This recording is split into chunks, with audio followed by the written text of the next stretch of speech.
Hello friends, आज हम अपने नीट बायोलॉजी सीरीज में स्टार्ट कर रहे हैं एक नया टॉपिक बायोटेक्नोलॉजी। और आज का हमारा पहला क्वेश्चन है the DNA molecule to which the gene of interest is integrated for cloning is called. Option A है टेम्पलेट, ऑप्शन बी है carrier, option C transformer, option D vector. ठीक है, तो यहाँ पे पूछा गया है कि जीन ऑफ इंटरेस्ट को किसमें इंटीग्रेट करते हैं, तो वो है आपका वेक्टर। ऑप्शन डी इसका सही आंसर है। नेक्स्ट क्वेश्चन है the cutting of DNA at specific location became possible with the discovery of. तो किसकी डिस्कवरी से आपका जो डीएनए होता है उसको स्पेसिफिक लोकेशन पे आप कट कर सकते हो। तो ऑप्शन ए है selectable marker, option B ligases, option C restriction enzymes, option D probes. तो इसका सही आंसर क्या है? इसका सही आंसर है रेस्ट्रिक्शन एंजाइम। नेक्स्ट है which one of the following technique made it possible to genetically engineer living organism. ठीक है, आपने पढ़ा होगा जेनेटिक इंजीनियरिंग, ठीक है, ये जीएमओ। तो कौन सा ऐसा टेक्निक है जिससे ये पॉसिबल हुआ है? तो ऑप्शन ए है recombinant DNA technique, option B x-ray diffraction, option C आपका heavier isotope labelling, option D hybridisation. तो इसका सही आंसर क्या है? इसका सही आंसर है आपका recombinant DNA technique. Next question है which of the following are used in gene cloning. Gene cloning में क्या यूज होता है? ऑप्शन ए है nucleoid, option B lomasome, option C mesosome, option D plasmid. तो यहाँ पे प्लाज्मिड यूज होता है जीन क्लोनिंग में। नेक्स्ट क्वेश्चन है identify the wrong statement with regard to restriction enzyme. तो यहाँ पे हम देखते हैं, यहाँ पे चार ऑप्शन दिया हुआ है। ऑप्शन ए है each restriction enzyme function by inspecting the length of DNA sequence. तो ये आपका सही ऑप्शन है। नेक्स्ट है they cut the strand at palindromic site, ये भी सही है। नेक्स्ट है they are useful in genetic engineering, ये भी सही है। नेक्स्ट है sticky end can be joined by using DNA ligase. तो ये क्या है? ये आपका गलत है। तो हमको पूछा है which of the following is wrong statement. तो इसका सही आंसर क्या आएगा? Answer D.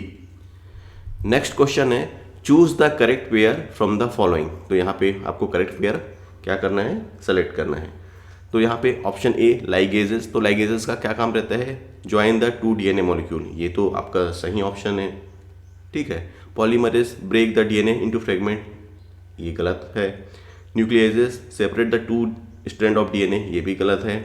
Exonuclease make cut at specific site within the DNA, तो ये गलत है ना, एक्सोन्यूक्लियस विद इन डीएनए नहीं करता। ठीक है, तो इसका सही आंसर क्या आएगा? ऑप्शन ए।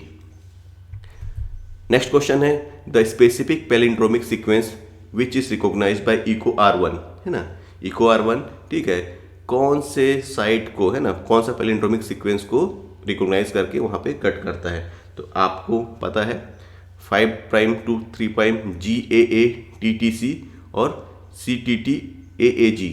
तो ये अगर हम बात करें ऑप्शन ए इसका सही आंसर है। नेक्स्ट है the sequence that control the copy number of linked DNA in the vector is term. ठीक है, कौन सा सीक्वेंस कॉपी नंबर को कंट्रोल करता है? तो ऑप्शन ए है सेलेक्टेबल मार्कर, ऑप्शन बी है ओरी साइट, ऑप्शन सी है पैलिंड्रोमिक सीक्वेंस, ऑप्शन डी है रिकॉग्निशन साइट। तो जो ओरी साइट होता है वो कॉपी नंबर को कंट्रोल करता है। तो ऑप्शन बी इसका सही आंसर है। Then in gel electrophoresis separated DNA fragment can be visualise with the help of. तो आपने पता होगा कि जब इलेक्ट्रोफोरेसिस होते हैं, जब उसका इलेक्ट्रोफोरेसिस होता है तो फिर डीएनए फ्रेगमेंट उसको विजुलाइज करना पड़ता है। तो किससे विजुलाइज करते हैं? ऑप्शन ए है एसिटोकार्मिन इन ब्राइट ब्लू लाइट, नहीं। ठीक है, इथिडियम ब्रोमाइड इन यूवी रेडिएशन, ये आपका सही आंसर है। एसिटोकार्मिन इन यूवी रेडिएशन गलत है। इथिडियम ब्रोमाइड इन इंफ्रारेड रेडिएशन, ये भी गलत है। तो ऑप्शन बी इसका सही आंसर है। Then a selectable marker is use to. Selectable marker को हम क्यों यूज करते हैं? ऑप्शन ए है help in eliminating the non transformant so that the transformant can be regenerated, ये सही है। Identify the gene for desirable trait in an alien organism, ये सही नहीं है। Select a suitable vector for transformation in the specific crop, ये भी सही नहीं है। Mark a gene on A chromosome for isolation, ये भी सही नहीं है। तो इसका सही आंसर क्या होगा? इसका सही आंसर होगा option A, help in eliminating the non transformant so that the transformant can be regenerated. Okay, next question है given below are 4 statement pertaining to separation of DNA fragment using gel electrophoresis, identify the incorrect statement. तो ये option क्या बोल रहा है आपको, ये यहाँ पे पूछ रहा है कि इनकरेक्ट ऑप्शन। ठीक है, तो यहाँ पे अगर हम बात करें, DNA is negative charge molecule and so it is loaded on gel towards anode terminal, तो ये गलत है। DNA fragment travel along the surface of gel whose concentration does not affect movement of DNA, ये भी आपका एक गलत option है। Smaller the size of DNA fragment larger is the distance it travel through it, तो ये बिल्कुल सही ऑप्शन है। Then pure DNA can be visualise directly by exposing UV radiation, तो ये भी गलत है। आपने पढ़ा है इथेरियम ब्रोमाइड लगता है, तो इसका सही आंसर क्या है? ऑप्शन 1, ऑप्शन 2 और ऑप्शन 4 गलत है। तो अगर आप देखो यहाँ पे ऑप्शन नंबर डी है ना, ये इसका सही आंसर होगा। नेक्स्ट क्वेश्चन है, which of the following is commonly used as a vector for introducing a DNA fragment in human lymphocyte. तो ह्यूमन लिम्फोसाइट में, ठीक है, कौन सा vector as a vector use होता है? तो रेट्रोवायरस, टीआई प्लाज्मिड, लैम्डाफाज या पीबीआर 322। तो इसका सही आंसर है रेट्रोवायरस यूज होता है ह्यूमन में, ठीक है, as a vector. Next question है, the DNA fragment separated on the agarose gel can be visualise after staining with. तो किसके स्टेनिंग के बाद हम एग्रोस जेल में डीएनए फ्रेगमेंट को विजुअलाइज कर सकते हैं? ऑप्शन ए है एसिटोकार्मिन, ऑप्शन बी है aniline blue, option C ethidium bromide, option D bromophenol blue. तो इसका सही आंसर है इथिडियम ब्रोमाइड। नेक्स्ट क्वेश्चन है, डीएनए फ्रेगमेंट आर। तो डीएनए फ्रेगमेंट कैसा होता है? नेगेटिवली चार्ज होता है, न्यूट्रल होता है, आइदर पॉजिटिवली और नेगेटिव चार्ज होता है डिपेंडिंग ऑन देयर साइज, और पॉजिटिव चार्ज होता है। तो इसका सही आंसर है डीएनए फ्रेगमेंट क्या होता है? हमेशा नेगेटिवली चार्ज होता है। नेक्स्ट है, a gene whose expression help to identify transform cell is known as. ठीक है, तो ऐसा क्या है जो आपको ट्रांसफॉर्म सेल के बारे में बताता है? तो वेक्टर नहीं, प्लाज्मिड ये भी नहीं है, स्ट्रक्चरल जीन ये भी नहीं है, ऑप्शन डी सेलेक्टेबल मार्कर ये आपका सही ऑप्शन है। नेक्स्ट है, what is the criteria for DNA fragment movement on agarose gel during gel electrophoresis. तो क्या क्राइटेरिया है डीएनए फ्रेगमेंट के मूवमेंट का?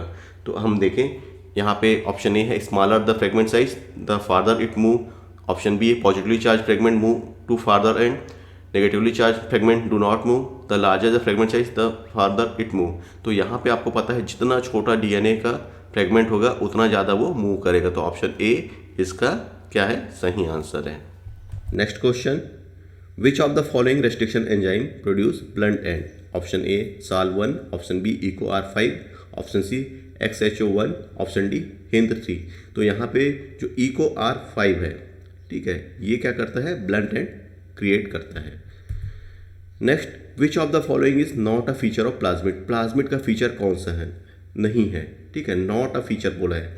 तो ट्रांसफरेबल ये होता है, सिंगल स्टैंडर्ड ये नहीं होता है, इंडिपेंडेंट रेप्लिकेशन होता है, सर्कुलर स्ट्रक्चर ये भी होता है। तो इसका आंसर क्या होगा? ऑप्शन बी सिंगल स्टैंडर्ड नहीं होता है प्लाज्मिड।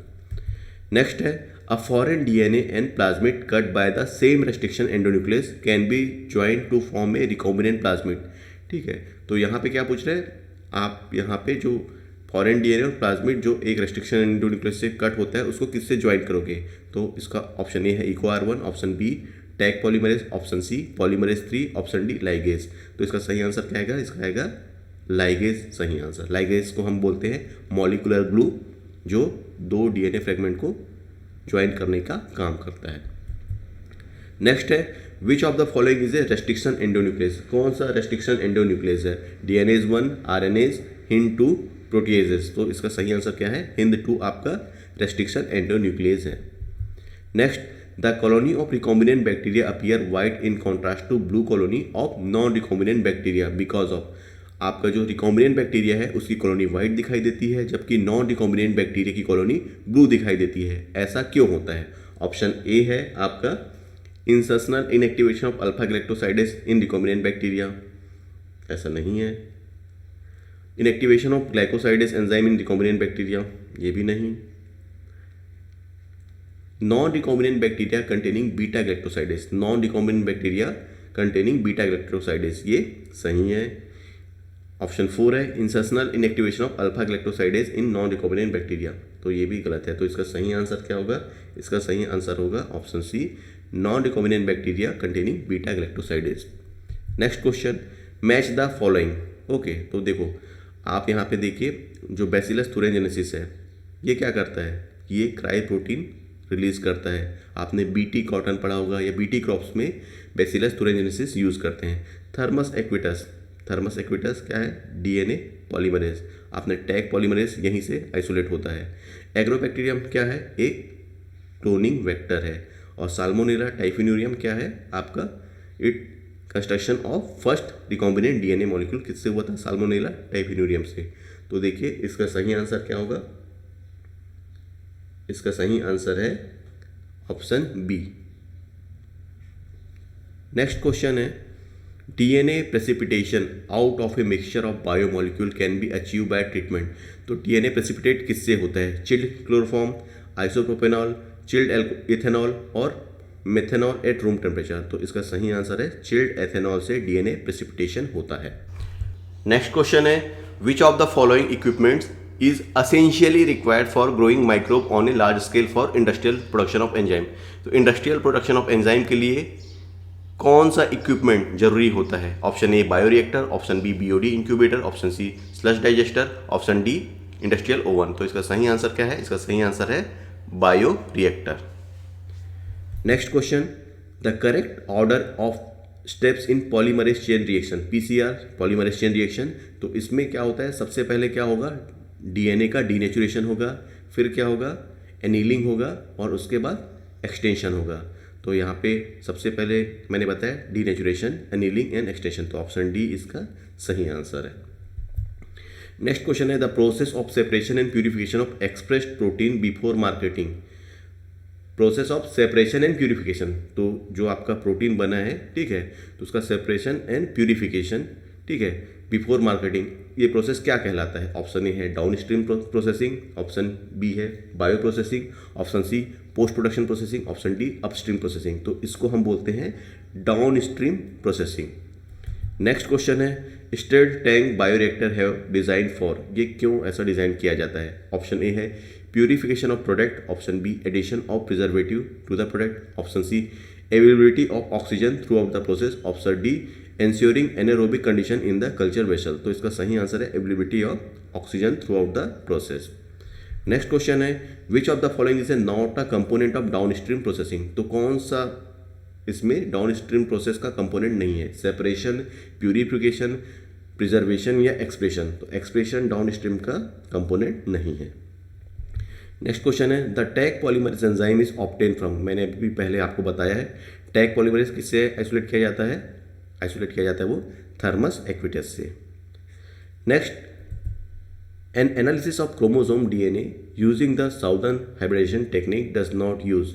तो साउदर्न हाइब्रिडाइजेशन टेक्निक में क्या यूज़ नहीं होता है, इलेक्ट्रोफोरेसिस यहाँ यूज़ होता है, ब्लॉटिंग ये भी यूज़ होता है, ऑटो रेडियोग्राफी ये भी यूज़ होता है, यहाँ पे पीसीआर यूज़ नहीं होता। तो इसका सही आंसर क्या होगा, ऑप्शन डी पीसीआर।